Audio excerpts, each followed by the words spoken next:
Beasley's Christmas Party by Booth Tarkington, Chapter 1. The maple-bordered street was as still as a country Sunday, so quiet that there seemed an echo to my footsteps. It was 4 o'clock in the morning. Clear October moonlight misted through the thinning foliage to the shadowy sidewalk, and lay like a transparent silver fog upon the house of my admiration. As I strode along, returning from my first night's work on the Wainwright Morning Dispatch, I had already marked that house as the finest, to my taste, in Wainwright, though hitherto, on my excursions to this metropolis, the state capital, I was not without a certain native jealousy that Spencerville, the county seat where I lived, had nothing so good.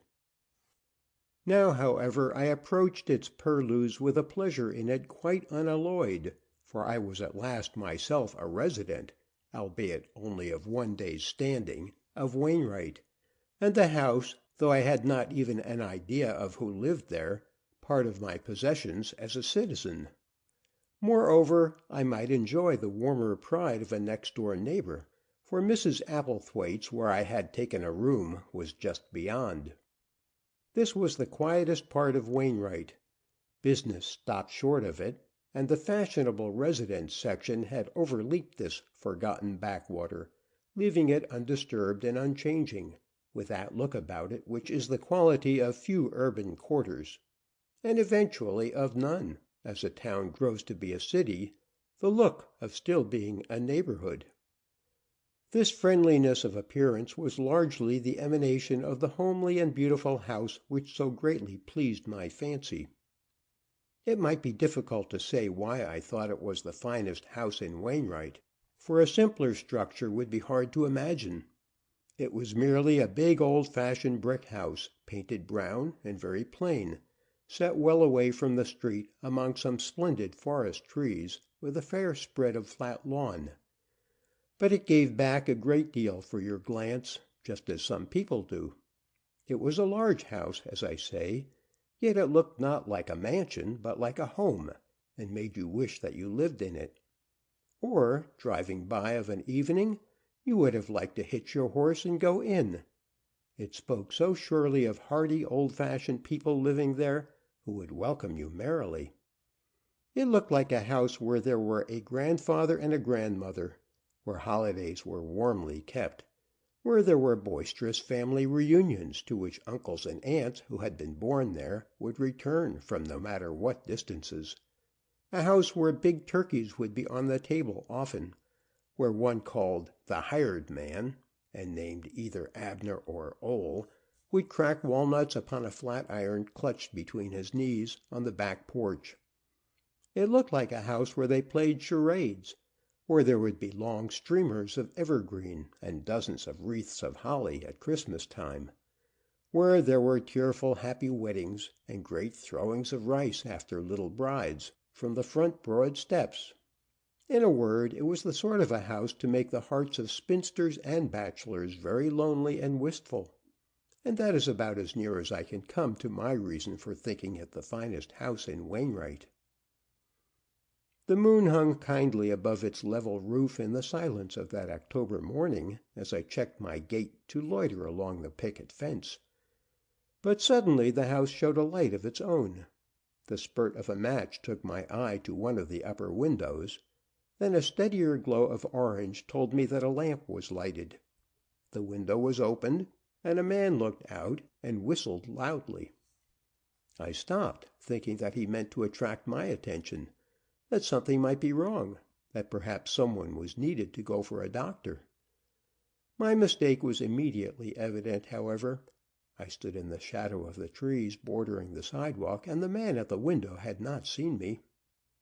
"Boy, boy," he called softly, "where are you, Sympathize?" He leaned from the window, looking downward. "Why, there you are!" he exclaimed, and turned to address some invisible person within the room. "He's right there underneath the window. I'll bring him up." He leaned out again. "Wait there, Sympathize," he called. "I'll be down in a jiffy and let you in." Puzzled, I stared at the vacant lawn before me. The clear moonlight revealed it brightly, and it was empty of any living presence. There were no bushes, nor shrubberies, nor even shadows that could have been mistaken for a boy, if simple Doria was a boy. There was no dog in sight. There was no cat. There was nothing beneath the window except thick, close-cropped grass. A light shone in the hallway behind the broad front doors. One of these was opened, and revealed in silhouette the tall, thin figure of a man in a long, old-fashioned dressing gown. "Simple Doria," he said, addressing the night air with considerable severity, "I don't know what to make of you. You might have caught your death of cold roving out at such an hour. But there," he continued more indulgently, "wipe your feet on the mat and come in. You're safe now." He closed the door, and I heard him call to someone upstairs, as he rearranged the fastenings, "Simple Doria's all right, only a little chilled. I'll bring him up to your fire." I went on my way in a condition of astonishment that engendered almost a doubt of my eyes. For if my sight was unimpaired and myself not subject to optical or mental delusion, neither boy nor dog nor bird nor cat nor any other object of this visible world had entered that open door. Was my finest house, then, a place of call for wandering ghosts who came home to roost at 4 a.m? It was only a step to Mrs. Applethwaite's. I let myself in with the key that good lady had given me, stole up to my room, went to my window, and stared across the yard at the house next door. The front window in the second story, I decided, necessarily belonged to that room in which the lamp had been lighted, but all was dark there now. I went to bed and dreamed that I was out at sea in a fog, having embarked on a transparent vessel, whose preposterous name, inscribed upon glass life-belts depending here and there from an invisible rail, was Simple Doria. Mrs. Aberthwaite's was a commodious old house, the greater part of it about the same age, I judged, as its neighbor, but the late Mr. Aberthwaite had caught the mansard fever of the late 70s, and the building disease once fastened upon him had never known a convalescence, but rather a series of relapses, the tokens of which, in the nature of a cupola and a couple of framed turrets, were terrifyingly apparent. These romantic misplacements seemed to me not inharmonious with the library, a cheerful and pleasantly shabby apartment downstairs, where I found, over a substratum of history, encyclopedia, and family Bible, some worn old volumes of Godey's Lady's Book, an early edition of Cooper's works, Scott, Bulwer, Macaulay, Byron, and Tennyson, complete, some odd volumes of Victor Hugo, of the elder Dumas, of Flaubert, of Gautier, and of Balzac, Clarissa, Lalla Rookh, the Alhambra, Beulah, Uorda, Lucille, Uncle Tom's Cabin, Ben-Hur, Trilby, She, Little Lord Fauntleroy, and of a later decade there were novels about those delicately tangled emotions experienced by the supreme few, and stories of adventurous royalty, tales of clean-limbed young American manhood, and some thin volumes of rather precious verse. 'Twas amid these romantic scenes that I awaited the sound of the lunch bell, which for me was the announcement of breakfast, when I arose from my first night's slumbers under Mrs. Aberthwaite's roof, and I wondered if the books were a fair mirror of Miss Aberthwaite's mind. I had been told that Mrs. Aberthwaite had a daughter. Mrs. Aberthwaite herself, in her youth, might have sat to an illustrator of Scott or Bulwer. Even now you could see she had come as near being romantically beautiful as was consistently proper for such a timid, gentle little gentlewoman as she was. Reduced by her husband's insolvency, coincident with his demise, to keeping boarders, she did it gracefully, as if the urgency thereto were only a spirit of quiet hospitality. It should be added in haste that she set an excellent table. Moreover, the guests who gathered at her board were of a very attractive description, as I decided the instant my eye fell upon the lady who sat opposite me at lunch. I knew at once that she was Miss Aberthwaite. She "went so," as they say, with her mother. Nothing could have been more suitable. Mrs. Aberthwaite was the kind of woman whom you would expect to have a beautiful daughter, and Miss Aberthwaite more than fulfilled her mother's promise. I guessed her to be more than Juliet Capulet's age, indeed, yet still between that and the perfect age of woman.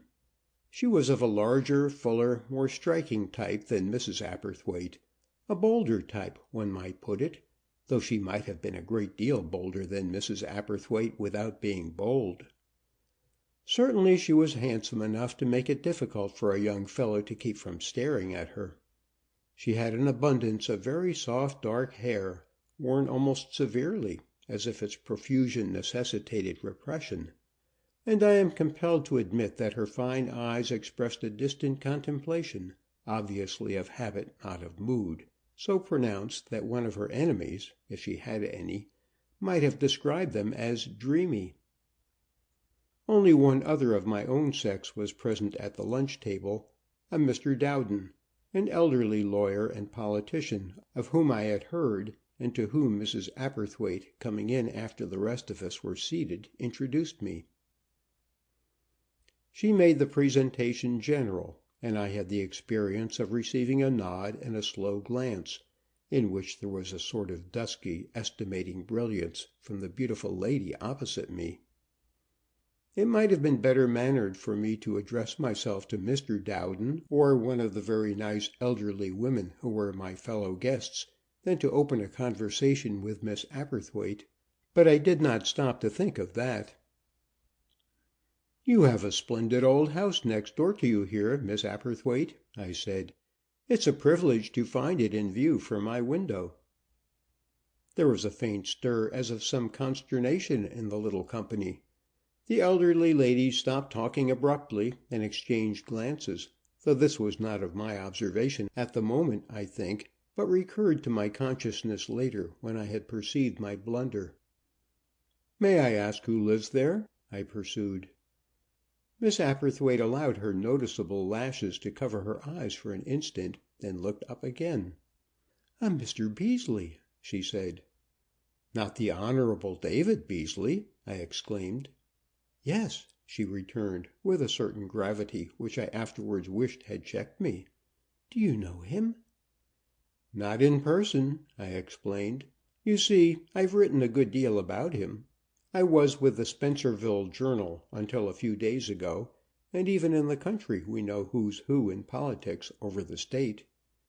Beasley's the man that went to Congress and never made a speech, never made even a motion to adjourn, but got everything his district wanted. There's talk of him now for governor."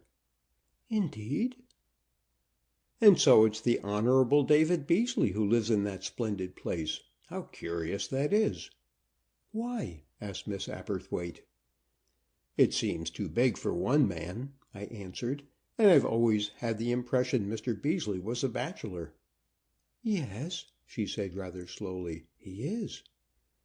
"But of course he doesn't live there all alone," I supposed aloud. "Probably he has—" "No, there's no one else except a couple of colored servants." "What a crime!" I exclaimed. "If there ever was a house meant for a large family, that one is. Can't you almost hear it crying out for heaps and heaps of romping children? I should think—" I was interrupted by a loud cough from Mr. Dowden, so abrupt and artificial that his intention to check the flow of my innocent prattle was embarrassingly obvious, even to me. "Can you tell me," he said, leaning forward and following up the interruption as hastily as possible, "what the farmers were getting for their wheat when you left Spencerville?"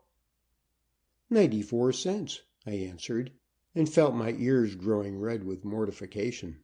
Too late I remembered that the newcomer in a community should guard his tongue among the natives until he has unraveled the skein of their relationships, alliances, feuds, and private wars, a precept not unlike the classic injunction, "Yes, my darling daughter, hung your clothes on a hickory limb, but don't go near the water." However, in my confusion I warmly regretted my failure to follow it, and resolved not to blunder again. Mr. Dowden thanked me for the information, for which he had no real desire, and the elderly ladies again taking up, with all too evident relief, their various mild debates, he inquired if I played bridge. "But I forget," he added, "of course you'll be at the Dispatch office in the evenings and can't be here."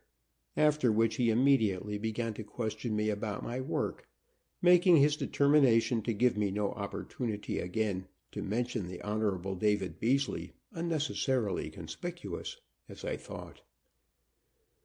I could only conclude that some unpleasantness had arisen between himself and Beasley, probably of political origin, since they were both in politics, and of personal, and consequently bitter, development, and that Mr. Dowden found the mention of Beasley not only unpleasant to himself, but a possible embarrassment to the ladies, who I supposed were aware of the quarrel, on his account. After lunch, not having to report at the office immediately, I took unto myself the solace of a cigar, which kept me in company during a stroll about Mrs. Aberthwaite's capacious yard. In the rear I found an old-fashioned rose garden, the bushes long since bloomless, and now brown with autumn, and I paced its gravelled paths up and down, at the same time favoring Mr. Beasley's house with a covert study that would have done credit to a porch climber, for the sting of my blunder at the table was quiescent, or at least neutralized, under the itch of a curiosity far from satisfied concerning the interesting premises next door.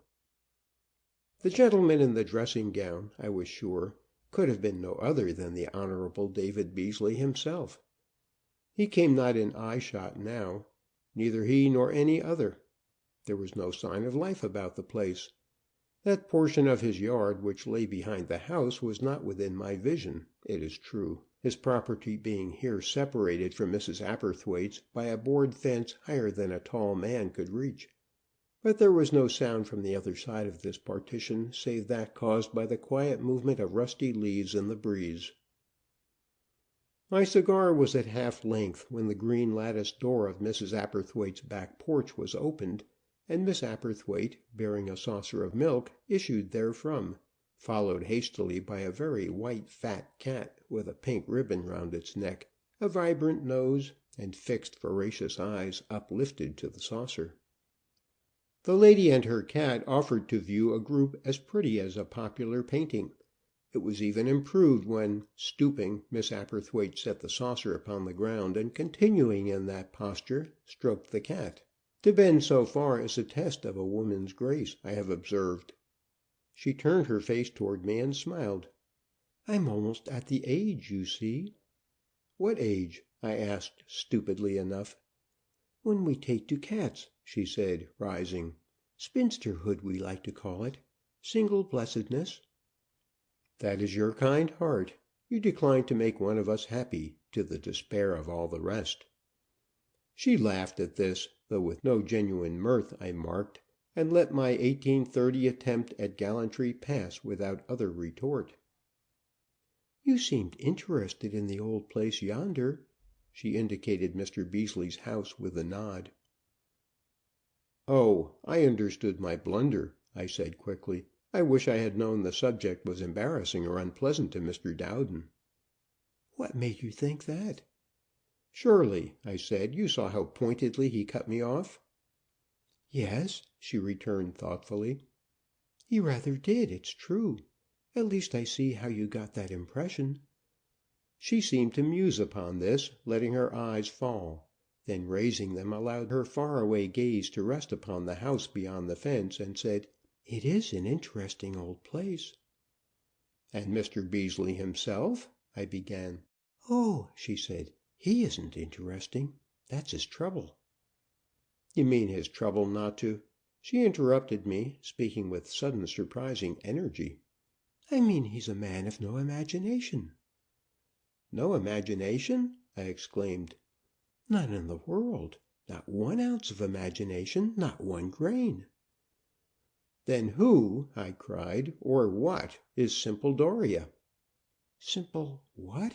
she said, plainly mystified. "Simple Doria."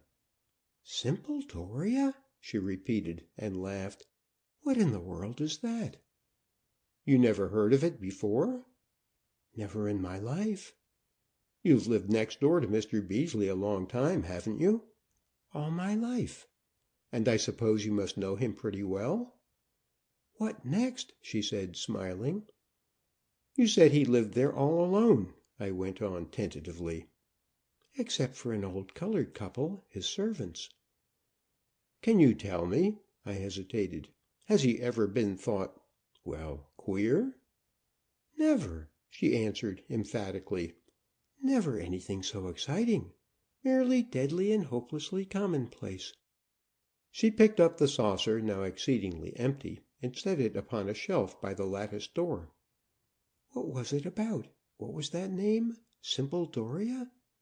I will tell you, I said, and I related in detail the singular performance of which I had been a witness in the late moonlight before that morning's dawn.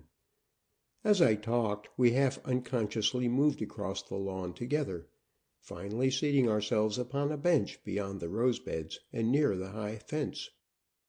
The interest my companion exhibited in the narration might have surprised me, had my nocturnal experience itself been less surprising. She interrupted me now and then with little half-checked ejaculations of acute wonder, but sat for the most part with her elbow on her knee and her chin in her hand, her face turned eagerly to mine and her lips parted in half-breathless attention. There was nothing far away about her eyes now. They were widely and intently alert. When I finished, she shook her head slowly, as if quite dumbfounded, and altered her position, leaning against the back of the bench and gazing straight before her without speaking. It was plain that her neighbor's extraordinary behavior had revealed a phase of his character novel enough to be startling. One explanation might be just barely possible, I said. If it is the most remarkable case of somnambulism on record. Did you ever hear of Mr. Beasley's walking in his... She touched me lightly but peremptorily on the arm in warning, and I stopped. On the other side of the board fence a door opened creakily, and there sounded a loud and cheerful voice, that of the gentleman in the dressing gown. "Here we come," it said. "Me and Big Bill Hammersley. I want to show Bill I can jump, and anyway 3 times as far as he can. Come on, Bill." "Is that Mr. Beasley's voice?" I asked, under my breath. Miss Apperthwaite nodded in affirmation. "Could he have heard me?" "No," she whispered. "He's just come out of the house." And then to herself, "Who under heaven is Bill Hammersley? I never heard of him." "Of course, Bill," said the voice beyond the fence, "if you're afraid I'll beat you too badly, you've still got time to back out. I did understand you to kind of hint that you were considerable of a jumper, but if... What? What'd you say, Bill?" There ensued a moment's complete silence. "Oh, all right," the voice then continued. "You say you're in this to win, do you? Well, so am I, Bill Hammersley, so am I. Who'll go first? Me? All right. From the edge of the walk here, now then. 1, 2, 3, ha!" A sound came to our ears of someone landing heavily, and at full length, it seemed, on the turf, followed by a slight rusty groan in the same voice. "Ugh! Don't you laugh, Bill Hammersley. I haven't jumped as much as I ought to these last 20 years. I reckon I've kind of lost the hang of it. Aha!" There were indications that Mr. Beasley was picking himself up and brushing his trousers with his hands. "Now it's your turn, Bill." "What say?" Silence again, followed by, "Yes, I'll make Simple Doria get out of the way. Come here, Simple Doria. Now, Bill, put your heels together on the edge of the walk. That's right. All ready? Now then, 1 for the money, 2 for the show, 3 to make ready, and 4 for go." Another silence. "By jingo! Bill Hammersley, you've beat me. Ha, ha! That was a jump. What say?" Silence once more. "You say you can do even better than that? Come, Bill, don't brag. Oh, you say you've often jumped farther? Oh, you say that was up in Scotland where you had a springboard. Oh, all right. Let's see how far you can jump when you really try. There, heels on the walk again. That's right. Swing your arms. 1, 2, 3. There you go." Another silence. "Zing! Well, sir, I'll be eternally snitched to flinders if you didn't do it that time, Bill Hammersley.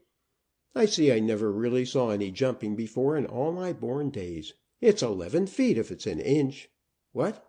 You say you—" I heard no more, for Miss Aberthwaite, her face flushed and her eyes shining, beckoned me imperiously to follow her, and departed so hurriedly that it might be said she ran.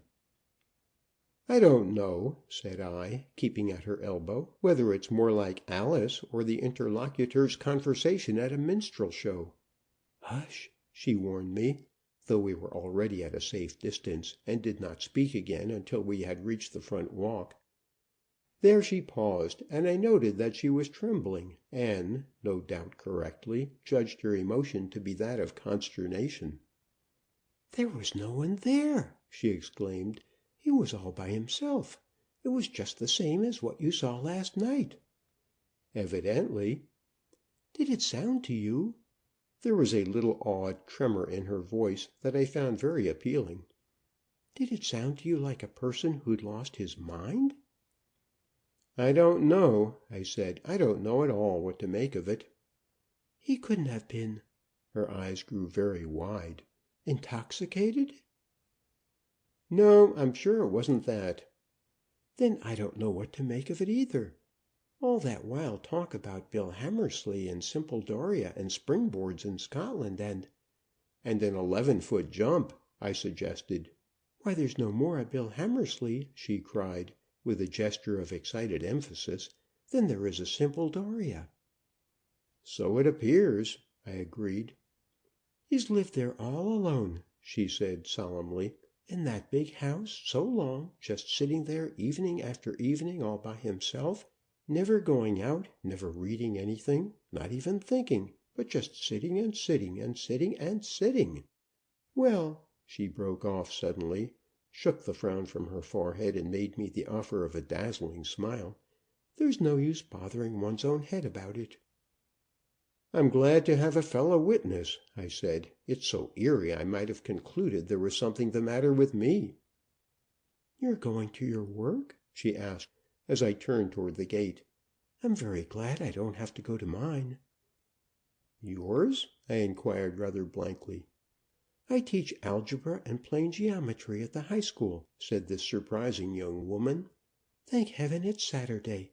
I'm reading Les Miserables for the 7th time, and I'm going to have a real orgy over Gervase and the barricade this afternoon." I do not know why it should have astonished me to find that Miss Aberthwaite was a teacher of mathematics, except that, to my inexperienced eye, she didn't look it. She looked more like Charlotte Corday. I had the pleasure of seeing her opposite me at lunch the next day, when Mr. Dowden kept me occupied with Spencerville politics, obviously from fear that I would break out again, but no stroll in the garden with her rewarded me afterward, as I dimly hoped, for she disappeared before I left the table, and I did not see her again for a fortnight. On weekdays she did not return to the house for lunch, my only meal at Mrs. Aberthwaite's. I dined at a restaurant near the dispatch office, and she was out of town for a little visit, her mother informed us, over the following Saturday and Sunday. She was not altogether out of my thoughts, however. Indeed, she almost divided them with the Honorable David Beasley. A better view which I was afforded of this gentleman did not lessen my interest in him, increased it rather. It also served to make the extraordinary didos of which he had been the virtuoso, and I, the audience, more than ever profoundly inexplicable. My glimpse of him in the lighted doorway had given me the vaguest impression of his appearance, but one afternoon, a few days after my interview with Miss Aberthwaite, I was starting for the office, and met him full face on as he was turning in at his gate. I took as careful invoice of him as I could, without conspicuously glaring. There was something remarkably taking, as we say, about this man, something easy and genial and quizzical and careless. He was the kind of person you like to meet on the street, whose cheerful passing sends you on feeling indefinably a little gayer than you did. He was tall, thin, even gaunt, perhaps, and his face was long, rather pale and shrewd and gentle, something in his oddity not unremindful of the late Sol Smith Russell. His hat was tilted back a little, the slightest bit to one side, and the sparse brownish hair above his high forehead was going to be gray before long. He looked about 40. The truth is, I had expected to see a cousin german to Don Quixote. I had thought to detect signs and gleams of wildness, however slight, something a little off. One glance of that kindly and humorous eye told me such expectation had been nonsense. Odd he might have been, gadzooks, he looked it, but queer? Never. The fact that Miss Aberthwaite could picture such a man as this sitting and sitting and sitting himself into any form of mania or madness whatever spoke loudly of her own imagination indeed. The key to simple Doria was to be sought under some other mat. As I began to know some of my co-laborers on the Dispatch, and to pick up acquaintances here and there about town, I sometimes made Mr. Beasley the subject of inquiry. Everybody knew him. "Oh, yes, I know Dave Beasley," would come the reply, nearly always with a chuckling sort of laugh. I gathered that he had a name for easy going, which amounted to eccentricity. It was said that what the ward heelers and camp followers got out of him in campaign times made the political managers cry. He was the first and readiest prey for every fraud and swindler that came to Wainwright, I heard, and yet, in spite of this and of his hatred of speech-making, "He's as silent as Grant," said one informant. He had a large practice, and was one of the most successful lawyers in the state. One story they told of him, or, as they were more apt to put it, on him, was repeated so often that I saw it had become one of the town's traditions. One bitter evening in February, they related, he was approached upon the street by a ragged, whining, and shivering old reprobate, notorious for the various ingenuities by which he had worn out the patience of the charity organizations. He asked Beasley for a dime. Beasley had no money in his pockets, but gave the man his overcoat, went home without any himself, and spent 6 weeks in bed with a bad case of pneumonia as the direct result. His beneficiary sold the overcoat and invested the proceeds in a 5-days spree, in the closing scenes of which a couple of brickbats were featured to high spectacular effect. One he sent through a jeweler's show window in an attempt to intimidate some wholly imaginary pursuers. The other he projected at a perfectly actual policeman who was endeavoring to soothe him. The victim of Beasley's charity and the officer were then borne to the hospital in company. It was due in part to recollections of this legend and others of a similar character that people laughed when they said, "Oh, yes, I know Dave Beasley." Altogether, I should say, Beasley was about the most popular man in Wainwright. I could discover nowhere anything, however, to shed the faintest light upon the mystery of Bill Hammersley and Simple Doria. It was not until the Sunday of Miss Aberthwaite's absence that the revelation came. That afternoon I went to call upon the widow of a second cousin of mine. She lived in a cottage, not far from Mrs. Aberthwaite's, upon the same street. I found her sitting on a pleasant veranda, with boxes of flowering plants along the railing, though Indian summer was now close upon departure. She was rocking meditatively, and held a finger in a morocco volume, apparently of verse, though I suspected she had been better entertained in the observation of the people and vehicles decorously passing along the sunlit thoroughfare within her view. We exchanged inevitable questions and news of mutual relatives. I had told her how I liked my work, and what I thought of Wainwright, and she was congratulating me upon having found so pleasant a place to live as Mrs. Aberthwaite's, when she interrupted herself to smile and nod a cordial greeting to two gentlemen driving by in a phaeton. They waved their hats to her gaily, then leaned back comfortably against the cushions. And if ever two men were obviously and incontestably on the best of terms with each other, these two were. They were David Beasley and Mr. Dowden. "I do wish," said my cousin, resuming her rocking, "I do wish dear David Beasley would get a new trap of some kind. That old phaeton of his is a disgrace. I suppose you haven't met him? Of course, living at Mrs. Aberthwaite's, you wouldn't be apt to."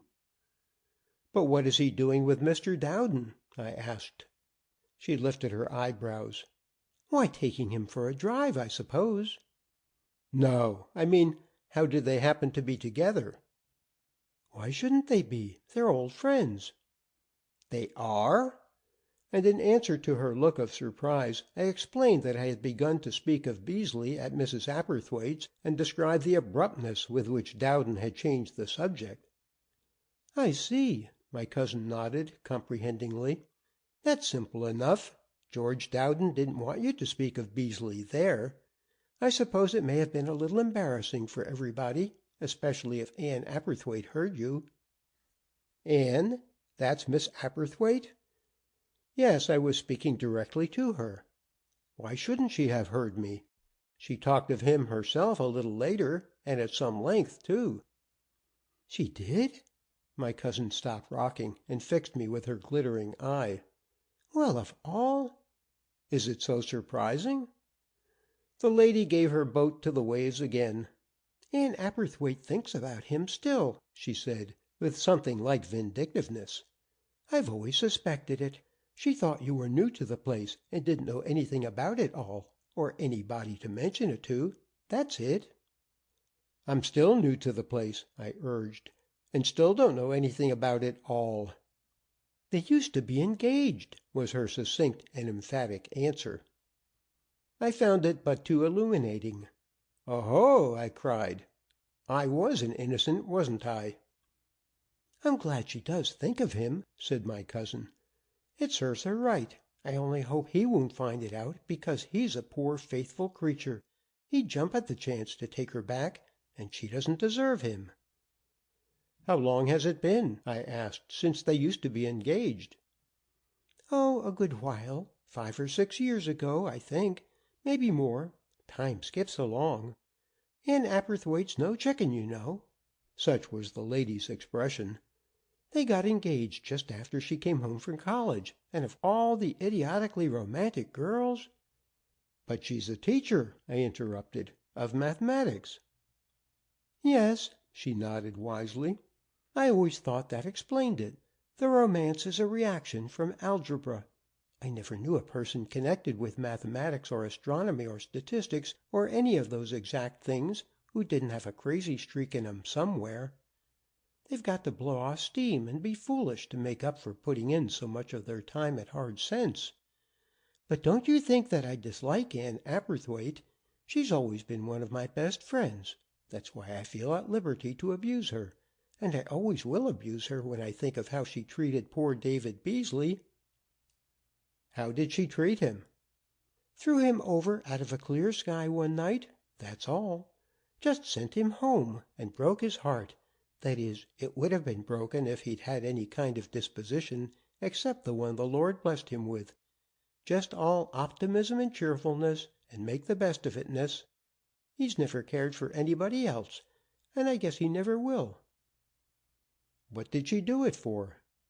"Nothing." My cousin shot the indignant word from her lips.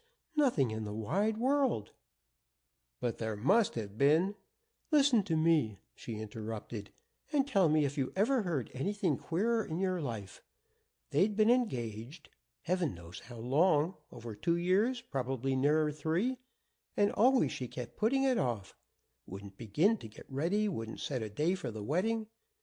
Then Mr. Aberthwaite died and left her and her mother stranded high and dry with nothing to live on. David had everything in the world to give her, and still she wouldn't. And then one day she came up here and told me she'd broken it off. Said she couldn't stand it to be engaged to David Beasley another minute." "But why?" "Because. My cousin's tone was shrill with her despair of expressing the satire she would have put into it. "Because she said he was a man of no imagination." "She still says so," I remarked thoughtfully. "Then it's time she got a little imagination herself," snapped my companion. "David Beasley's the quietest man God has made, but everybody knows what he is. There are some rare people in this world that aren't all talk. There are some still rarer ones that still scarcely ever talk at all, and David Beasley is one of them. I don't know whether it's because he can't talk, or he can and hates to. I only know he doesn't, and I'm glad of it, and thank the Lord he's put a few like that into this talky world. David Beasley's smile is better than acres of other people's talk. My Providence! Wouldn't anybody just to look at him know that he does better than talk? He thinks." The trouble with Ann Aberthwaite was that she was too young to see it. She was so full of novels and poetry and dreaminess and highfalutin nonsense she couldn't see anything as it really was. She'd study her mirror and see such a heroine of romance there that she just couldn't bear to have a fiancé who hadn't any chance of turning out to be the Crown Prince of Kenosha in disguise. At the very least to suit her, he'd have had to wear a well-trimmed Van Dyke and coo sonnets in the gloaming, or read on a balcony to her by a red lamp. Poor David! Outside of his law books, I don't believe he'd ever read anything but Robinson Crusoe and the Bible and Mark Twain. Oh, you should have heard her talk about it. I couldn't bear it. I couldn't bear it another day, she said. I couldn't stand it. In all the time I've known him, I don't believe he's ever asked me a single question except when he asked if I'd marry him. He never says anything, never speaks at all, she said. You don't know a blessing when you see it, I told her. Blessing, she said. There's nothing in the man. He has no depths. He hasn't any more imagination than the chair he sits and sits and sits in. Half the time he answers what I say to him by nodding and saying, mm-hmm, with that same old foolish, contented smile of his. I'd have gone mad if it had lasted any longer. I asked her if she thought married life consisted very largely of conversations between husband and wife, and she answered that even married life ought to have some poetry in it, some romance, she said, some soul. And he just comes and sits, she said, and sits and sits and sits and sits, and I can't bear it any longer, and I've told him so. Poor Mr. Beasley, I said. I think poor Ann Aberthwaite, retorted my cousin. I'd like to know if there's anything nicer than just to sit and sit and sit and sit and sit with as lovely a man as that. A man who understands things and thinks and listens and smiles instead of everlastingly talking. As it happens, I remarked, I've heard Mr. Beasley talk. Why, of course he talks, she returned, when there's any real use of it. And he talks to children. He's that kind of man. I meant a particular instance, I began, meaning to see if she could give me any clue to Bill Hammersley and Simple Doria. But at that moment the gate clicked under the hand of another caller. My cousin rose to greet him, and presently I took my leave without having been able to get back upon the subject of Beasley. Thus once more baffled, I returned to Mrs. Aberthwaite's, and within the hour came into full possession of the very heart of that dark and subtle mystery which overhung the house next door, and so perplexed my soul. Finding that I had still some leisure before me, I got a book from my room and repaired to the bench in the garden. But I did not read. I had but opened the book when my attention was arrested by sounds from the other side of the high fence, low and tremulous croonings of distinctly African derivation. I met my sister in the morning, she was a wagging up the hill so slow. Sister, you must get a wrastle in due time, before the heavenly doors close. It was the voice of an aged negro, and the simultaneous slight creaking of a small hub and axle seemed to indicate that he was pushing or pulling a child's wagon or perambulator up and down the walk from the kitchen door to the stable. Whiles he proffered soothing music, Over and over he repeated the chant, though with variations, encountering in turn his brother, his daughter, each of his parents, his uncle, his cousin, and his second cousin, one after the other ascending the same slope with the same perilous leisure. "Lay still, honey," he interrupted his injunctions to the second cousin. "Des keep on a nappin' and a breathin' de fresh air.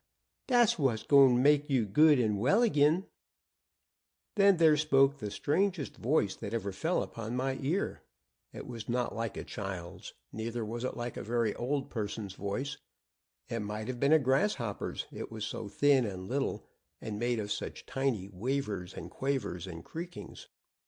"I want," said this elfin voice, "I want Bill Hammersley." The shabby phaeton which had passed my cousin's house was drawing up to the curb near Beasley's gate. Evidently the old negro saw it. "Hi dar!" he exclaimed. "Look at dat! Hain't Bill a comin' yonner des exactly on de dot and to de very spot and instinct when you 'quire for him, honey? Dar come Miss Dave right on de minute, and you kin bet you las' $100 he's got dat Bill Hammersley with him. Come along, honey chile. I'se go to pull you round in de side yard for to meet him." The small wagon creaked away, the chant resuming as it went. Mr. Dowden jumped out of the phaeton with a wave of his hand to the driver. Beasley himself, who clucked to the horse and drove through his open carriage gates and down the drive on the other side of the house, where he was lost to my view. Dowden, entering our own gate, nodded in a friendly fashion to me, and I advanced to meet him. "Some day I want to take you over next door," he said, cordially, as I came up.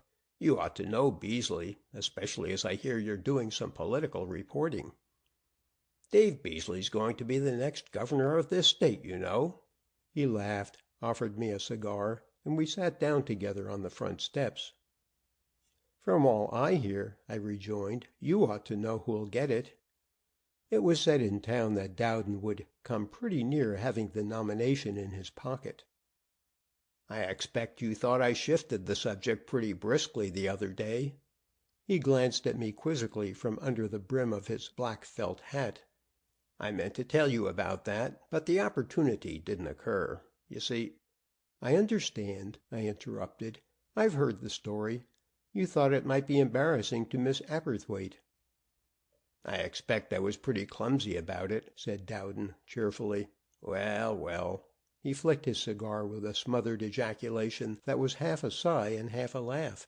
"It's a mighty strange case. Here they keep on living next door to each other, year after year, each going on alone when they might just as well." He left the sentence unfinished, save for a vocal click of compassion. "They bow when they happen to meet, but they haven't exchanged a word since the night she sent him away, long ago." He shook his head, then his countenance cleared and he chuckled. "Well, sir, Dave's got something at home to keep him busy enough these days, I expect." "Do you mind telling me?" I inquired. "Is its name Simple Doria?" Mr. Dowden threw back his head and laughed loudly. "Lord, no! What on earth made you think that?" I told him. It was my second success with this narrative. However, there was a difference. My former auditor listened with flushed and breathless excitement, whereas the present one laughed consumedly throughout. Especially he laughed with great laughter at the picture of Beasley's coming down at 4 a.m. to open the door for nothing on sea or land or in the waters under the earth. I gave account also of the miraculous jumping contest, though I did not mention Miss Aberthwaite's having been with me, and of the elfin voice I had just now overheard demanding Bill Hammersley. "So I expect you must have decided," he chuckled, when I concluded, "that David Beasley has gone just plumb, plain insane." "Not a bit of it. Nobody could look at him and not know better than that." "You're right there," said Dowden, heartily. "And now I'll tell you all there is to it. You see, Dave grew up with a cousin of his named Hamilton Swift. They were boys together, went to the same school, and then to college. I don't believe there was ever a high word spoken between them. Nobody in this life ever got a quarrel out of Dave Beasley, and Hamilton Swift was a mighty good sort of a fellow, too. He went East to live after they got out of college, yet they always managed to get together once a year, generally about Christmas time. You couldn't pass them on the street without hearing their laughter ringing out louder than the sleigh bells, maybe over some old joke between them or some fool thing they did, perhaps, when they were boys. But finally Hamilton Swift's business took him over to the other side of the water to live, and he married an English girl, an orphan without any kin. That was about 7 years ago. Well, sir, this last summer he and his wife were taking a trip down in Switzerland, and they were both drowned, tipped over out of a rowboat in Lake Lucerne, and word came that Hamilton Swift's will appointed Dave guardian of the one child they had, a little boy, Hamilton Swift, Jr.'s his name. He was sent across the ocean in charge of a doctor, and Dave went on to New York to meet him. He brought him home here the very day before you passed the house, and saw poor Dave getting up at 4 a.m. to let that ghost in. And a mighty funny ghost, Sympathize is." "I begin to understand," I said, "and to feel pretty silly, too." "Not at all," he rejoined heartily. "That little chap's freaks would mystify anybody, especially with Dave humoring 'em the ridiculous way he does. Hamilton Swift, Jr. is the curiousest child I ever saw, and the good Lord knows he made all children powerful mysterious.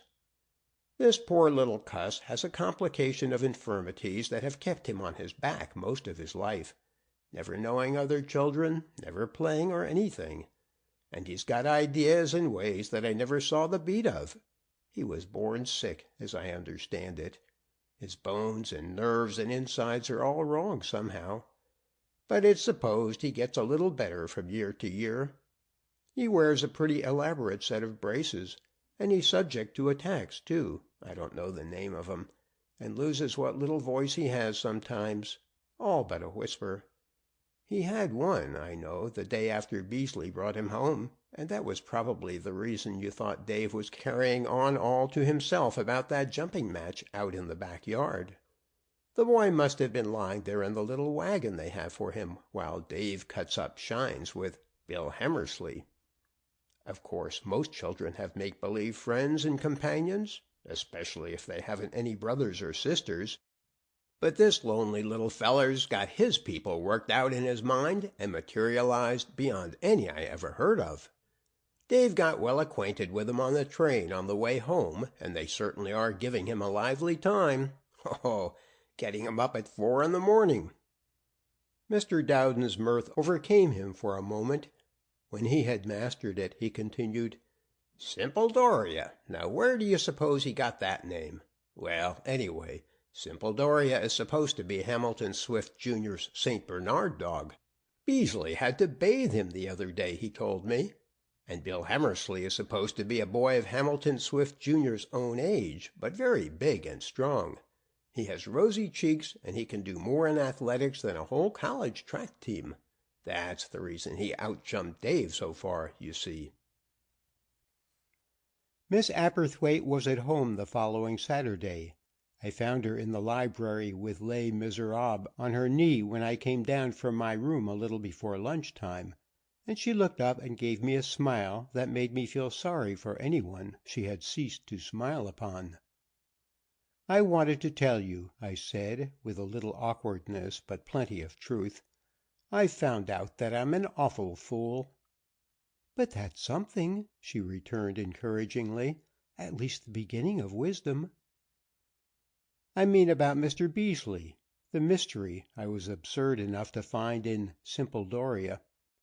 I wanted to tell you." "Oh, I know," she said, and although she laughed with an effect of carelessness, that look which I had thought far away returned to her eyes as she spoke. There was a certain inscrutability about Miss Aberthwaite sometimes, it should be added, as if she did not like to be too easily read. "I've heard all about it. Mr. Beasley's been appointed trustee or something for poor Hamilton Swift's son. A pitiful little invalid boy who invents all sorts of characters. The old darky from over there told our cook about Bill Hammersley and Simple Doria. So, you see, I understand." "I'm glad you do," I said. A little hardness, one might even have thought it bitterness, became apparent in her expression. "And I'm glad there's somebody in that house at last with a little imagination." "From everything I have heard," I returned, summoning sufficient boldness, "it would be difficult to say which has more, Mr. Beasley or the child." Her glance fell from mine at this, but not quickly enough to conceal a sudden half startled look of trouble, I can think of no other way to express it, that leaped into it, and she rose, for the lunch bell was ringing. "I'm just finishing the death of Jean Valjean, you know, in Les Miserables," she said, as we moved to the door. "I'm always afraid I'll cry over that. I try not to because it makes my eyes red." And in truth there was a vague rumor of tears about her eyes, not as if she had shed them, but more as if she were going to, though I had not noticed it when I came in. That afternoon, when I reached the dispatch office, I was commissioned to obtain certain political information from the Honorable David Beasley, an assignment I accepted with eagerness, notwithstanding the commiseration it brought me from one or two of my fellows in the reporters' room. "You won't get anything out of him," they said, and they were true prophets. I found him looking over some documents in his office, a reflective, unlighted cigar in the corner of his mouth, his chair tilted back and his feet on a window sill. He nodded upon my statement of the affair that brought me, and without shifting his position gave me a look of slow but wholly friendly scrutiny over his shoulder, and bade me sit down. I began at once to put the questions I was told to ask him. Interrogations, he seemed to believe, satisfactorily answered by slowly and ruminatively stroking the left side of his chin with two long fingers of his right hand, the while he smiled in genial contemplation of a tarred roof beyond the window. Now and then he would give me a mild and drawling word or two, not brilliantly illuminative, it may be remarked. "Well, about that," he began once, and came immediately to a full stop. "Yes?" I said, hopefully, my pencil poised. "About that, I guess." "Yes, Mr. Beasley?" I encouraged him, for he seemed to have dried up permanently. "Well, sir, I guess hadn't you better see some one else about that?" This with the air of a man who would be but too fluent and copious upon any subject in the world except the one particular point. I never met anybody else who looked so pleasantly communicative, and managed to say so little. In fact, he didn't say anything at all, and I guessed that this faculty was not without its value in his political career, disastrous as it had proved to his private happiness. His habit of silence, moreover, was not cultivated. You could see that the secret of it was just that he was born quiet. My notebook remained noteless, and finally, at some odd evasion of his, accomplished by a monosyllable, I laughed outright, and he did too. He joined cachinnations with me heartily, and with a twinkling quizzicalness that somehow gave me the idea that he might be thinking, rather apologetically to himself, "Yes, sir, that old Beasley man is certainly a mighty funny critter." When I went away a few moments later, and left him still intermittently chuckling, the impression remained with me that he had had some such deprecatory and surreptitious thought. 2 or 3 days after that, as I started downtown from Mrs. Apperthwaite's, Beasley came out of his gate, bound in the same direction. He gave me a look of gay recognition, and offered his hand, saying, "Well, up in this neighborhood," as if that were a matter of considerable astonishment. I mentioned that I was a neighbor, and we walked on together. I don't think he spoke again except for a "Well, sir," or two of genial surprise at something I said, and now and then, "You don't tell me," which he had a most eloquent way of exclaiming. but he listened visibly to my own talk, and laughed at everything that I meant for funny. I never knew anybody who gave one a greater responsiveness. He seemed to be with you every instant, and how he made you feel it was the true mystery of Beasley, this silent man who never talked, except as my cousin said, to children. It happened that I thus met him as we were both starting downtown, and walked on with him several days in succession. In a word, it became a habit. Then one afternoon, as I turned to leave him at the dispatch office, he asked me if I wouldn't drop in at his house the next day for a cigar before we started. I did, and he asked me if I wouldn't come again the day after that. So this became a habit, too. A fortnight elapsed before I met Hamilton Swift, Jr., for he, poor little father of dream children, could be no spectator of track events upon the lawn, but lay in his bed upstairs. However, he grew better at last, and my presentation took place. We had just finished our cigars in Beasley's airy, old-fashioned sitting room, and were rising to go, when there came the faint creaking of small wheels from the hall. Beasley turned to me with the apologetic and monosyllabic chuckle that was distinctly his alone. "I've got a little chap here," he said, then went to the door. "Bob." The old darky appeared in the doorway, pushing a little wagon like a reclining chair on wheels, and in it sat Hamilton Swift, Jr. My first impression of him was that he was all eyes. I couldn't look at anything else for a time, and was hardly conscious of the rest of that weazened, peaked little face, and the undersized wisp of a body with its pathetic adjuncts of metal and leather. I think they were the brightest eyes I ever saw, as keen and intelligent as a wicked old woman's, withal as trustful and cheery as the eyes of a setter pup. Hooray! Thus the Honorable Mr. Beasley waving a handkerchief thrice around his head, and thrice cheering. And the child, in that cricket's voice of his, replied, "Bravo!" This was the form of salutation familiarly in use between them. Beasley followed it by inquiring, "Who's with us to day?" "I'm Mr. Swift," chirped the little fellow. "Mr. Swift, if you please, Cousin David Beasley." Beasley executed a formal bow.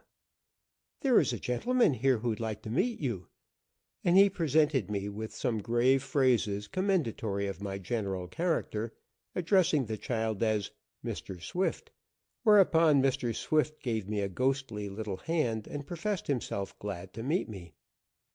"And besides me," he added to Beasley, "there's Bill Hemmersley and Mr. Corley Linbridge." A faint perplexity manifested itself upon Beasley's face at this, a shadow which cleared at once when I asked if I might not be permitted to meet these personages, remarking that I had heard from Dowden of Bill Hemmersley, though until now a stranger to the fame of Mr. Corley Linbridge.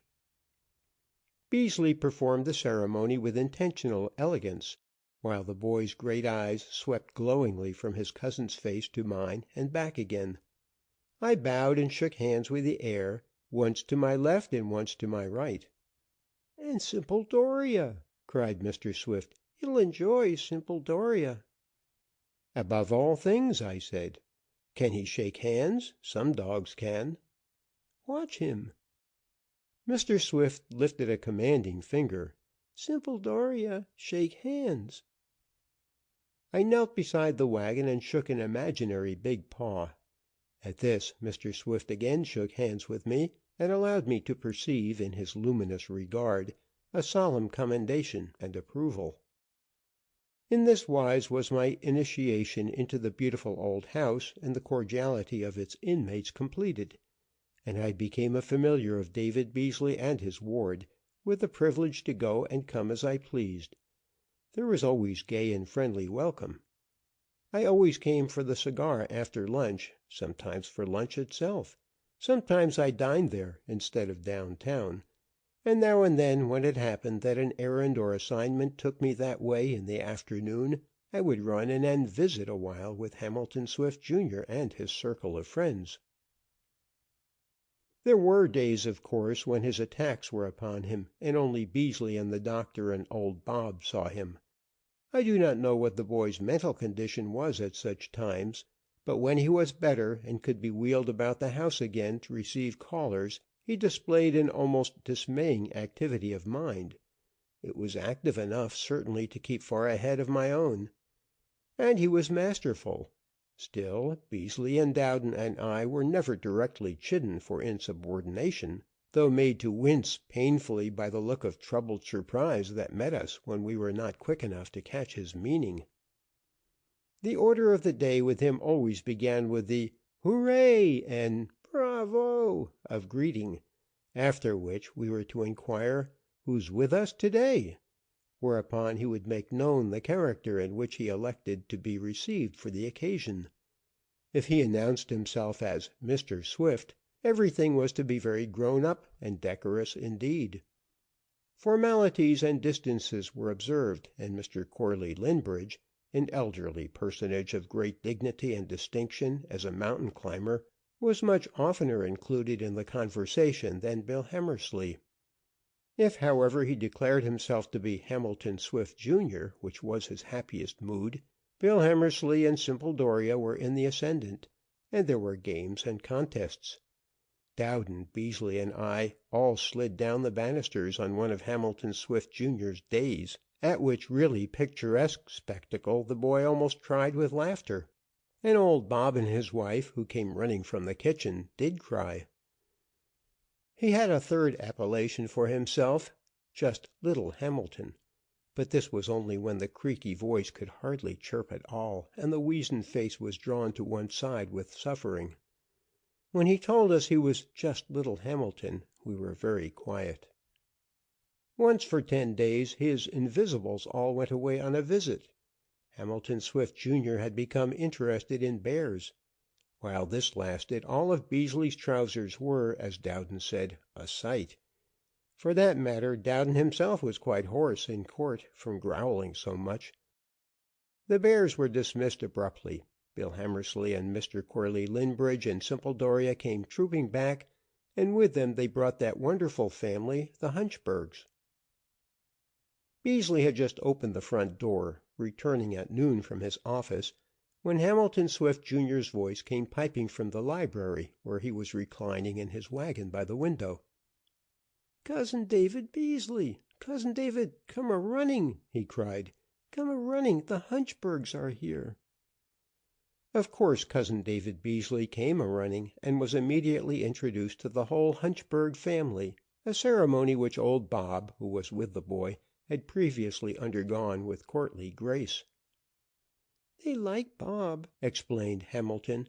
"Don't you, Mr. Hunchberg?" "Yes, he says they do extremely." He used such words as extremely often.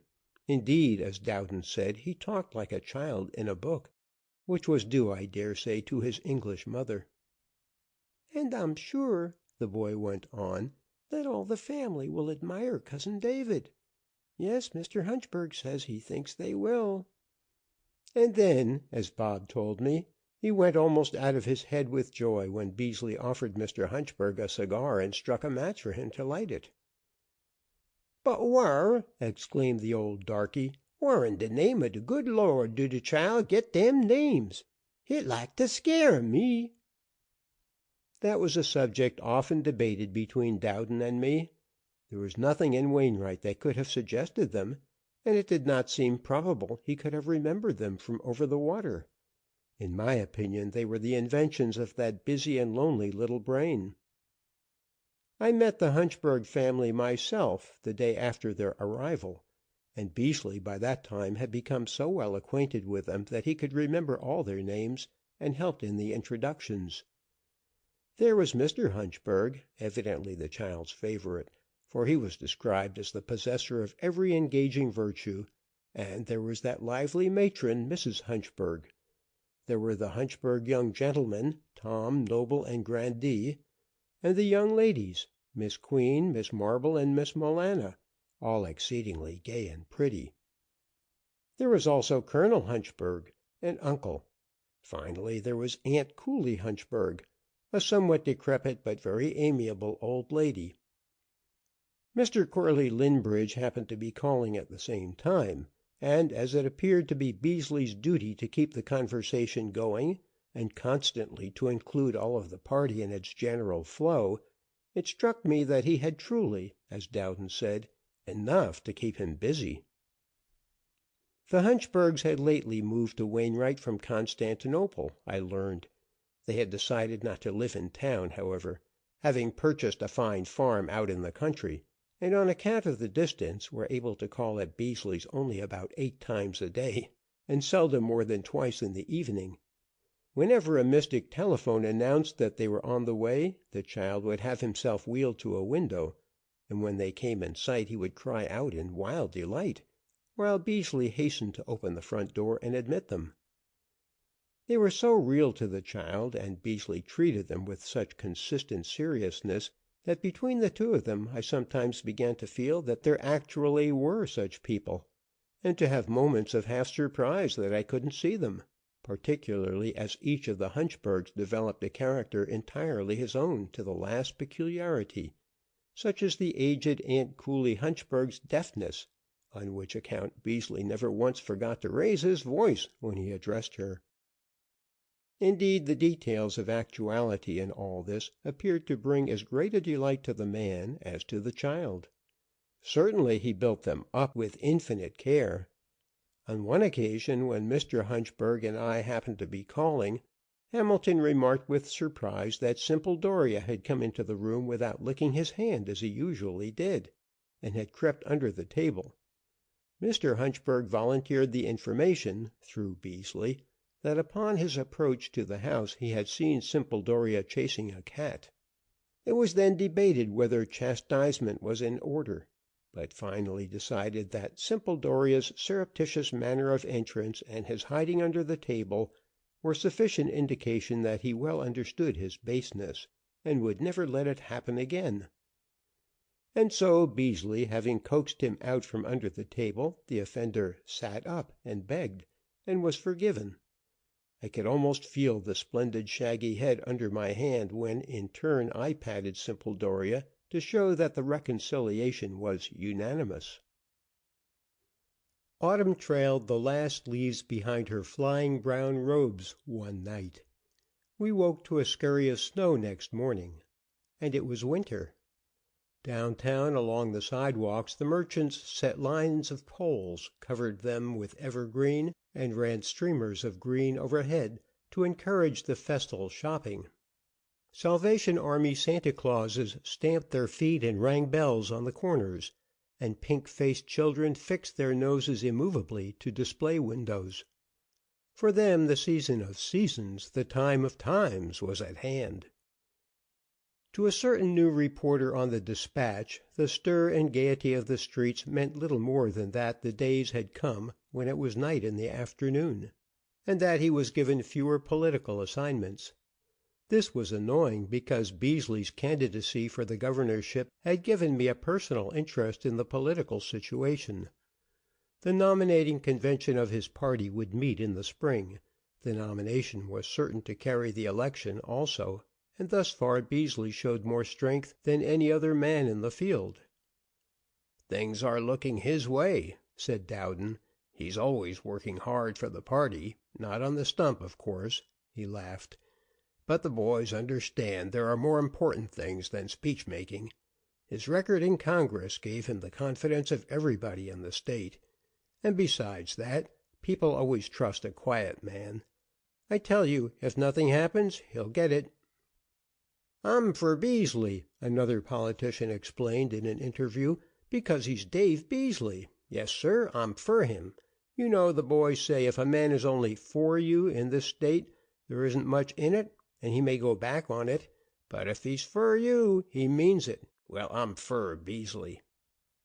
There were other candidates, of course, none of them formidable, but I was surprised to learn of the existence of a small but energetic faction opposing our friend in Wainwright, his own town.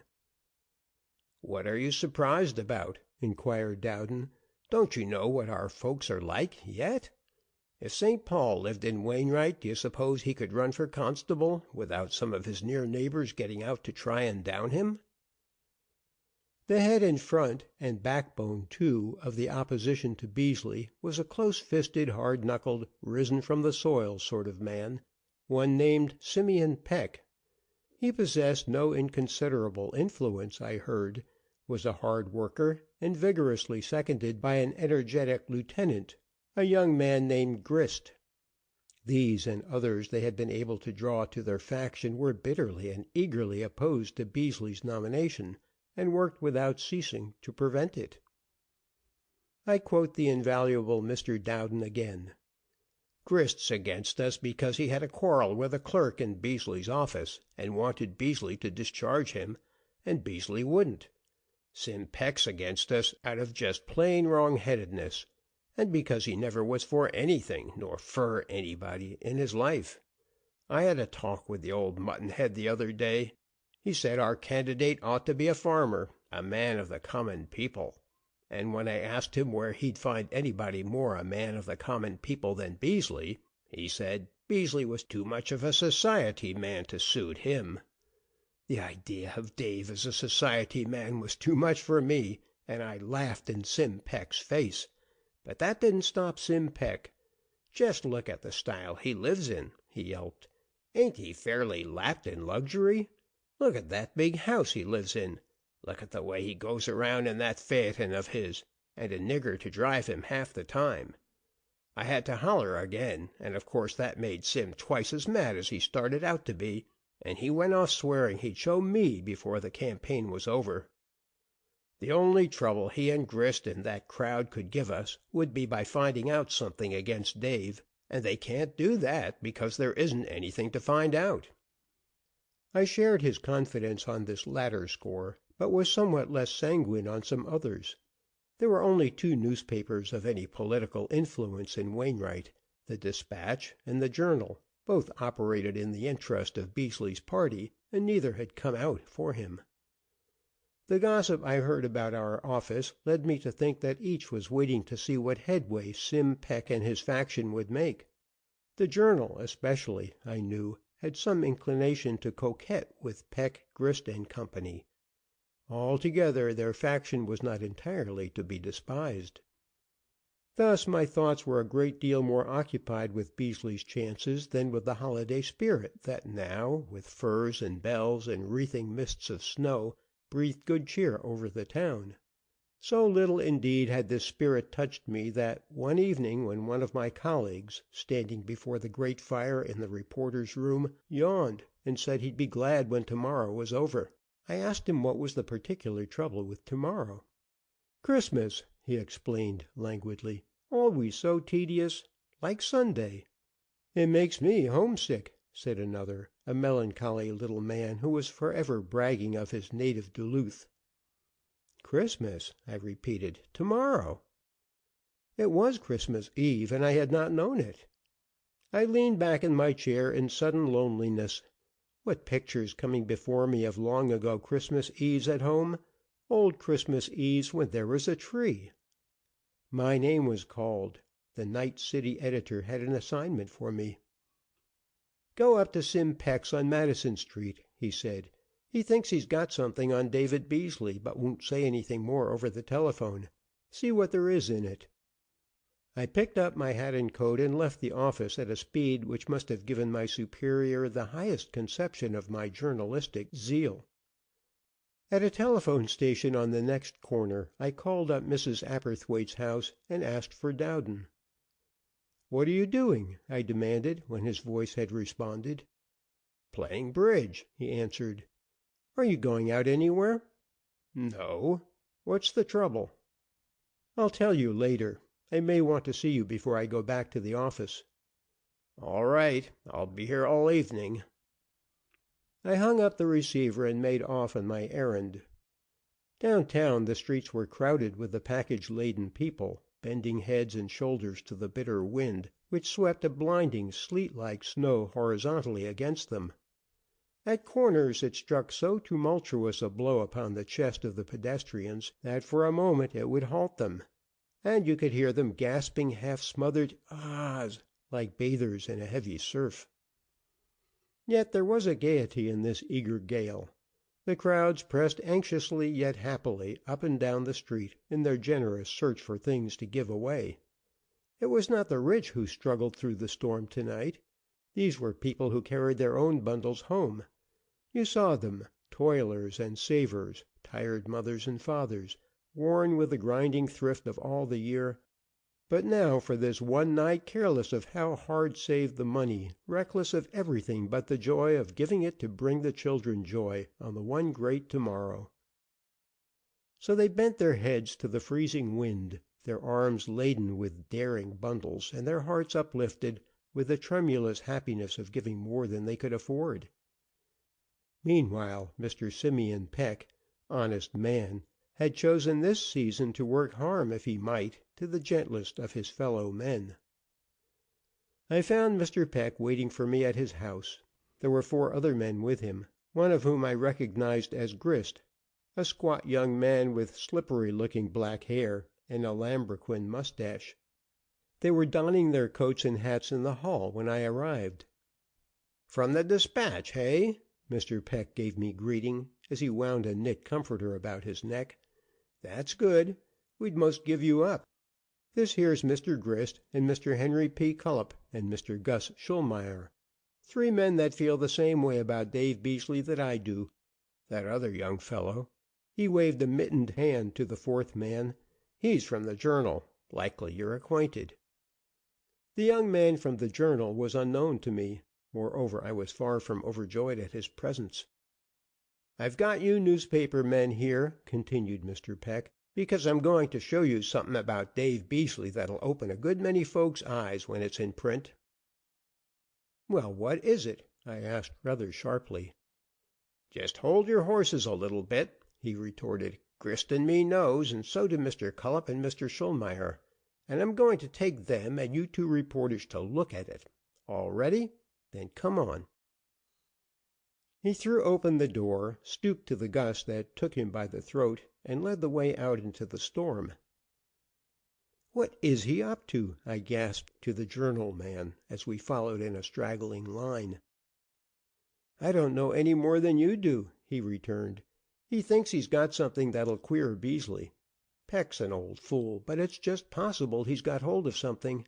Nearly everybody has one thing, at least, that they don't want found out.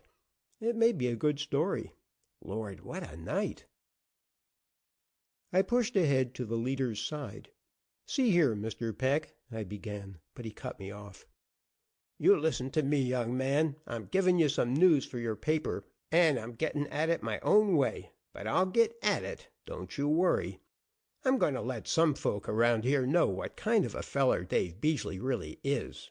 Yes, and I'm going to show George Dowden he can't laugh at me." "You're going to show Mr. Dowden?" I said. "You mean you're going to take him on this expedition, too?" "Take him?" Mr. Peck emitted an acrid bark of laughter. "I guess he's at Beasley's, all right." "No, he isn't. He's at home at Mrs. Apperthwaite's, playing cards." "What?" "I happen to know that he'll be there all evening." Mr. Peck smote his palms together. "Grist!" he called over his shoulder, and his colleague struggled forward. "Listen to this. Even Dowden ain't at Beasley's. Ain't the Lord working for us to night?" "Why don't you take Dowden with you?" I urged, "if there's anything you want to show him." "By George, I will!" shouted Peck. "I've got him where the hair's short now." "That's right," said Grist. "Gentlemen," Peck turned to the others, "when we get to Mrs. Apperthwaite's, just stop outside along the fence a minute. I reckon we'll pick up a recruit." Shivering, we took up our way again in single file, stumbling through drifts that had deepened incredibly within the hour. The wind was straight against us, and so stingingly sharp and so laden with the driving snow that when we reached Mrs. Apperthwaite's gate, which we approached from the north, not passing Beasley's, my eyes were so full of smarting tears I could see only blurred planes of light dancing vaguely in the darkness, instead of brightly lit windows. "Now," said Peck, panting and turning his back to the wind, "the rest of you gentlemen wait out here. You 2 newspaper men, you come with me." He opened the gate and went in, the journal reporter and I following, all three of us wiping our half-blinded eyes. When we reached the shelter of the front porch, I took the key from my pocket and opened the door. "I live here," I explained to Mr. Peck. "All right," he said. "Just step in and tell George Dowden that Sim Peck's out here and wants to see him at the door a minute. Be quick." I went into the library, and there sat Dowden, contemplatively playing bridge with two of the elderly ladies and Miss Aberthwaite. The last mentioned person quite took my breath away. In honor of the Christmas Eve, I supposed, she wore an evening dress of black lace, and the only word for what she looked has suffered such a misuse that one hesitates over it. Yet that is what she was, regal, and no less. There was a sort of splendor about her. It detracted nothing from this that her expression was a little sad, something not uncommon with her lately, a certain melancholy, faint but detectable, like breath on a mirror.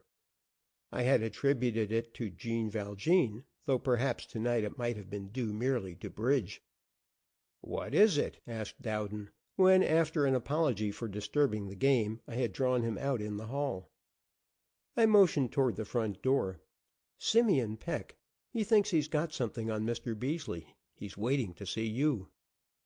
Dowden uttered a sharp, half-coherent exclamation, and stepped quickly to the door. "Peck," he said, as he jerked it open. "Oh, I'm here," declared that gentleman, stepping into view. "I've come around to let you know that you couldn't laugh like a horse at me no more, George Dowden. So you weren't invited either." "Invited?" said Dowden. "Where?" "Over to the ball your friend is giving." "What friend?" "Dave Beasley. So you ain't quite good enough to dance with his high society friends." "What are you talking about?" Dowden demanded impatiently. "I reckon you won't be quite so strong for Beasley," responded Peck, with a vindictive little giggle, "when he find he can use you in his business. But when it comes to entertainin', oh, no, you ain't quite the boy."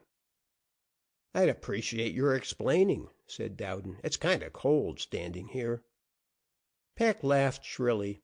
"Then I reckon you better get your hat and coat and come along. Can't do us no harm, and might be an eye-opener for you. Grist and Gus Schulmeyer and Hank Cullop's waiting out yonder at the gate. We've been having a kind of consultation at my house over something Grist seen at Beasley's a little earlier in the evening." "What did Grist see?" "Hacks. Hacks driving up to Beasley's house. A whole lot of 'em. Grist was down the street a piece, and it was pretty dark, but he could see the lamps and hear the doors slam as the people got out. Besides, the whole place is lit up from cellar to attic. Grist come on to my house and told me about it, and I'd begun using the telephone. Called up all the men that count in the party. Found most of 'em at home, too. I asked 'em if they was invited to this ball tonight, and not one of 'em was. They're only in politics. They ain't high society enough to be asked to Mr. Beasley's dancing parties. But I would 'a' thought he'd let you in. Anyways, for the second table." Mr. Peck shrilled out his acrid, exultant laugh again. "I got these fellers from the newspapers, and all I want is to get this here ball in print to morrow, and see what the boys that do the work at the primaries have to say about it, and what their wises'll say about the man that's too high-toned to have 'em at his house. I'll bet Beasley thought he was going to keep these doin's quiet. Afraid the farmers might not believe he's just the plain man he sets up to be. Afraid that folks like you that ain't invited might turn against him. I'll fool him. We're going to see what there is to see, and I'm going to have these boys from the newspapers write a full account of it. If you want to come along, I expect it'll do you a power of good." "I'll go," said Dowden quickly. He got his coat and hat from a table in the hall, and we rejoined the huddled and shivering group at the gate. "Got my recruit, gents," shrilled Peck, slapping Dowden boisterously on the shoulders. "I reckon he'll get a change of heart tonight." And now, sheltering my eyes from the stinging wind, I saw what I had been too blind to see as we approached Mrs. Aberthwaite's. Beasley's house was illuminated. Every window, upstairs and down, was aglow with rosy light. That was luminously evident, although the shades were lowered. "Look at that!" Peck turned to Dowden, giggling triumphantly. "What'd I tell you? How do you feel about it now?" "But where are the hacks?" asked Dowden, gravely. "Folks all come," answered Mr. Peck, with complete assurance. "Won't be no more hacks till they begin to go home." We plunged ahead as far as the corner of Beasley's fence, where Peck stopped us again, and we drew together, slapping our hands and stamping our feet. Peck was delighted, a thoroughly happy man. His sour giggle of exultation had become continuous, and the same jovial break was audible in Grist's voice, as he said to the Journal reporter and me, "Go ahead, boys, get your story. We'll wait here for you." The Journal reporter started toward the gate. He had gone perhaps 20 feet when Simeon Peck whistled in sharp warning. The reporter stopped short in his tracks. Beasley's front door was thrown open, and there stood Beasley himself in evening dress, bowing and smiling, but not at us, for he did not see us. The bride hall behind him was beautiful with evergreen streamers and wreaths, and great flowering plants in jars. A strain of dance music wandered out to us as the door opened. But there was nobody except David Beasley in sight, which certainly seemed peculiar for a ball. "Rest of 'em inside dancin'," explained Mr. Peck, crouching behind the picket fence. "I'll bet the house is more'n half full of low-necked women." "Sh!" said Grist. "Listen." Beasley had begun to speak, and his voice, loud and clear, sounded over the wind. "Come right in, Colonel," he said. "I'd have sent a carriage for you if you hadn't telephoned me this afternoon that your rheumatism was so bad and you didn't expect to be able to come. I'm glad you're well again. Yes, they're all here, and the ladies are getting up a quadrille in the sitting room." It was at this moment that I received upon the calf of the right leg a kick, the ecstatic violence of which led me to attribute it to Mr. Dowden. "Gentlemen's dressing room upstairs to the right, Colonel," called Beasley, as he closed the door. There was a pause of awed silence among us. I improved it by returning the kick to Mr. Dowden. He made no acknowledgment of its reception other than to sink his chin a little deeper into the collar of his ulster. "By the Almighty!" said Simeon Peck, hoarsely. What was Dave Beasley talking to? There wasn't nobody there." "Get out," Grist bade him, but his tone was perturbed. "He's seen that reporter. He was giving us the laugh." "He's crazy!" exclaimed Peck, vehemently. Immediately all 4 members of his party began to talk at the same time. Mr. Schulmeyer agreeing with Grist, and Mr. Cullip holding with Peck that Beasley had surely become insane, while the Journal man, returning, was certain that he had not been seen. Argument became a wrangle, excitement over the remarkable scene we had witnessed, and perhaps a certain sharpness partially engendered by the risk of freezing, led to some bitterness. High words were flung upon the wind. Eventually Simeon Peck got the floor to himself for a moment. "See here, boys, there's no use getting mad amongst ourselves," he vociferated. "One thing we're all agreed on. Nobody here never seen such a damn peculiar performance as we just seen in their whole lives before. Therefore, ball or no ball, there's something mighty wrong about this business. Ain't that so?" They said it was. "Well, then, there's only one thing to do. Let's find out what it is." "You bet we will." "I wouldn't send no one in there alone," Peck went on excitedly, "with a crazy man. Besides, I want to see what's going on myself." "So do we." This was unanimous. "Then let's see if there ain't some way to do it. Perhaps he ain't pulled all the shades down on the other side of the house. Lots of people forget to do that." There was but one mind in the party regarding this proposal. The next minute saw us all cautiously sneaking into the side yard, a ragged line of bent and flapping figures, black against the snow. Simeon Peck's expectations were fulfilled, more than fulfilled. Not only were all the shades of the big 3-faced bay window of the sitting room lifted, but, evidently on account of the too great generosity of a huge log fire that blazed in the old-fashioned chimney place, one of the windows was half raised as well. Here in the shadow just beyond the rosy oblongs of light that fell upon the snow we gathered and looked freely within. Part of the room was clear to our view, though about half of it was shut off from us by the very king of all Christmas trees, glittering with dozens and dozens of candles, sumptuous in silver, sparkling in gold, and laden with heaven alone knows how many and what delectable enticements. Opposite the tree, his back against the wall, sat old Bob, clad in a dress of state, part of which consisted of a swallow-tail coat with an overgrown chrysanthemum in the buttonhole, a red necktie, and a pink and silver liberty cap of tissue paper. He was scraping a fiddle, like old times come again, and the tune he played was, "Oh, my Liza, poor gal." My feet shuffled to it in the snow. No one except old Bob was to be seen in the room, but we watched him and listened breathlessly. When he finished "Liza," he laid the fiddle across his knee, wiped his face with a new and brilliant blue silk handkerchief, and said, "Now come the big speech." The Honorable David Beasley, carrying a small mahogany table, stepped out from beyond the Christmas tree, advanced to the center of the room, set the table down, disappeared for a moment, and returned with a white water pitcher and a glass. He placed these upon the table, bowed gracefully several times, then spoke.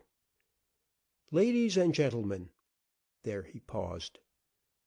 "Well," said Mr. Simeon Peck slowly, "don't this beat hell?" "Look out!" The journal reporter twitched his sleeve. "Ladies present." "Where?" said I. He leaned nearer me and spoke in a low tone. "Just behind us. She followed us over from your boarding house. She's been standing around near us all along. I supposed she was Dowden's daughter, probably." "He hasn't any daughter," I said, and stepped back to the hooded figure I had been too absorbed in our quest to notice. It was Miss Aberthwaite.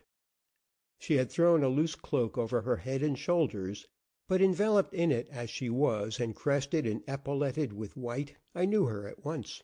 There was no mistaking her, even in a blizzard. She caught my hand with a strong, quick pressure, and bending her head to mine, said, close to my ear, "I heard everything that man said in our hallway. You left the library door open when you called Mr. Dowden out." "So," I returned maliciously, you couldn't help following?" She released my hand, gently to my surprise. "Hush," she whispered. "He's saying something." "Ladies and gentlemen," said Beasley again, and stopped again. Dowden's voice sounded hysterically in my right ear. Miss Aberthwaite had whispered in my left, "The only speech he ever made in his life, and he's stuck." But Beasley wasn't. He was only deliberating. "Ladies and gentlemen," he began, "Mr. and Mrs. Hunchberg, Colonel Hunchberg and Aunt Cooley Hunchberg, Miss Molana, Miss Queen, and Miss Marble Hunchberg, Mr. Noble, Mr. Tom, and Mr. Grandee Hunchberg, Mr. Corley Linbridge, and Master Hammersley, you see before you tonight my person, merely the representative of your real host, Mr. Swift. Mr. Swift has expressed a wish that there should be a speech, and has deputed me to make it. He requests that the subject he has assigned me should be treated in as dignified a manner as is possible, considering the orator. Ladies and gentlemen," he took a sip of water, "I will now address you upon the following subject: why we call Christmas time the best time. Christmas time is the best time because it is the kindest time. Nobody ever felt very happy without feeling very kind, and nobody ever felt very kind without feeling at least a little happy. So, of course, either way about, the happiest time is the kindest time. That's this time. The most beautiful things our eyes can see are the stars, and for that reason, and in remembrance of one star, we set candles on the tree to be stars in the house. So we make Christmas time a time of stars indoors, and they shine warmly against the cold outdoors that is like the cold of other seasons not so kind. We set our 100 candles on the tree and keep them bright throughout the Christmas time, for while they shine upon us, we have light to see this life not as a battle, but as the march of a mighty fellowship. Ladies and gentlemen, I thank you." He bowed to right and left, as to an audience politely applauding, and lifting the table and its burden, withdrew, while old Bob again set his fiddle to his chin and scraped the preliminary measures of a quadrille. Beasley was back in an instant, shouting as he came, "Take your pardners, balance all," and then and there, and all by himself, he danced a quadrille, performing at one and the same time for 4 lively couples. Never in my life have I seen such gyrations and capers as were cut by that long-legged, loose-jointed, miraculously flying figure. He was in the wildest motion without cessation, never the fraction of an instant still, calling the figures at the top of his voice and dancing them simultaneously, his expression anxious but polite, as is the habit of other dancers, his hands extended as if to swing his partner or corner or opposite lady, and his feet lifting high and flapping down in an old-fashioned step. "First 4, forward and back," he shouted, "forward and salute, balance to corners, swing pardners, grand right and left." I think the combination of abandon and decorum with which he performed that grand right and left was the funniest thing I have ever seen, but I didn't laugh at it. Neither did Miss Aberthwaite. "Now, do you believe me?" Peck was arguing fiercely with Mr. Schulmeyer. "Is he crazy or ain't he?" "He is," Grist agreed hoarsely. "He is a stark, raving, staring, roaring lunatic, and the niggers humoring him." They were all staring open-mouthed and aghast into the lighted room. "Do you see where it puts us?" Simeon Peck's rasping voice rose high. "I guess I do," said Grist. "We come out to buy a barn, and got a house and lot for the same money. It's the greatest night's work you ever done, Sim Peck." "I guess it is." "Shake on it, Sim." They shook hands, exalted with triumph. "This'll do the work," giggled Peck. "It's about 2,000% better than the story we started to get. Why, Dave Beasley'll be in a padded cell in a month.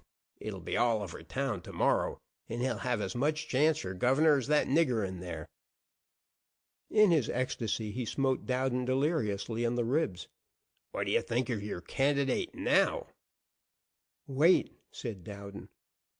"Who came in the hacks that Grist saw?" This staggered Mr. Peck. He rubbed his mitten over his woolen cap as if scratching his head. "Why," he said slowly, "who in Halifax did come in them hacks?" "The Hunchbergs," said I.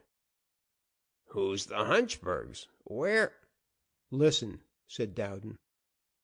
"First couple face out," shouted Beasley, facing out with an invisible lady on his akimboed arm, while old Bob sawed madly at a new coon in town. "Second couple fall in." Beasley wheeled about and enacted the second couple. "Third couple." He fell in behind himself again. "Fourth couple, if you please, balance all. I beg your pardon, Miss Malana, I'm afraid I stepped on your train. Sashay all." After the sashay, the noblest and most dashing bit of gymnastics displayed in the whole quadrille, he bowed profoundly to his invisible partner, and came to a pause, wiping his streaming face. Old Bob dexterously swung a new coon into the stately measures of a triumphal march.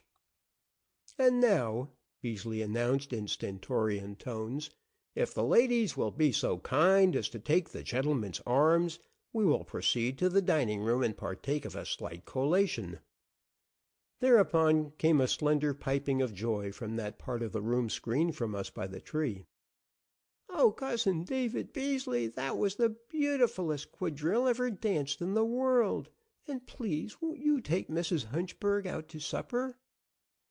Then into the vision of our paralyzed and dumbfounded watchers came the little wagon, pulled by the old colored woman, Bob's wife, in her best, and there, propped upon pillows, lay Hamilton Swift, Jr., his soul shining rapture out of his great eyes, a bright spot of color on each of his thin cheeks.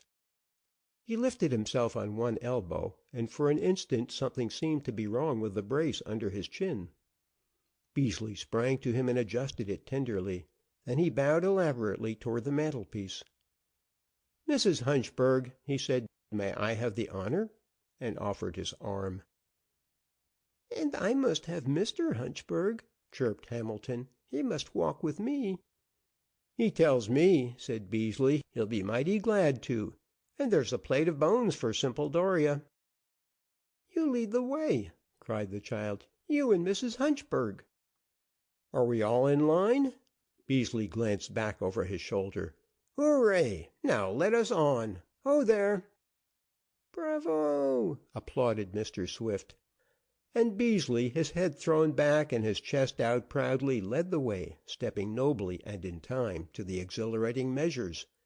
Hamilton Swift, Jr., towed by the beaming old mammy, followed in his wagon, his thin little arm uplifted and his fingers curled as if they held a trusted hand. When they reached the door, old Bob rose, turned in after them, and still fiddling, played the procession and himself down the hall. And so they marched away, and we were left staring into the empty room. "My soul!" said the Journal reporter, gasping.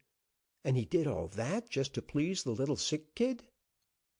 "I can't figure it out," murmured Sim Peck, piteously.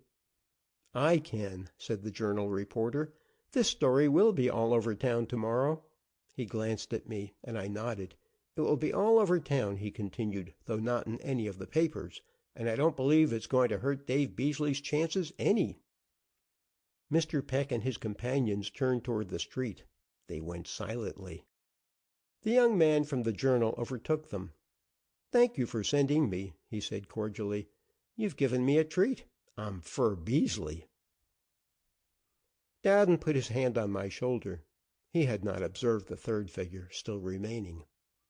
"Well, sir," he remarked, shaking the snow from his coat, "they were right about one thing. It certainly was mighty low down of Dave not to invite me, and you, too, to his Christmas party. Let him go to thunder with his old invitations. I'm going in, anyway. Come on, I'm plumb froze." There was a side door just beyond the bay window, and Dowden went to it and rang, loud and long.